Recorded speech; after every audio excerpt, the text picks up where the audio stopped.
Hello mga kasa, magandang hapon. Um, Ipapakita ko sa inyo yung mga kailangan sa paghasa ng lagari. So ito po yung mga kailangan natin. Ito. Ito po ay beans grinder.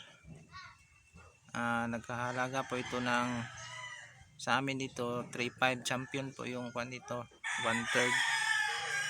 Tsaka kailangan nyo din ng itong blade yung para panghasa ng lagari. Name po nito ay Hitachi po yung name niya. Yan, 195. Ito yung bench grinder, nagkahalaga ng 3.5. Saka kailangan nyo din ng wire, extension wire para pang connect. Saka ito lingig, napaka-importante nito mga kahasa, para pangbuka ng lagari, pampiing. Saka ito mga kahasa, pang pang cutting wheel to, pang tiles ginagamit ito, pang pang nipis dito.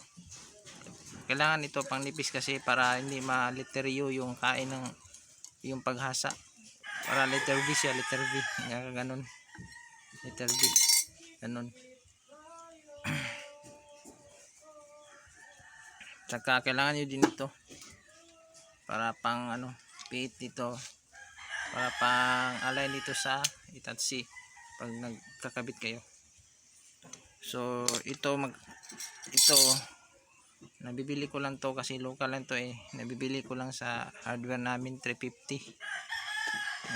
Ito 100, ito 160 by script. So total lahat ay nakakalaga ng mga 4,000 mahigit. So yun lang.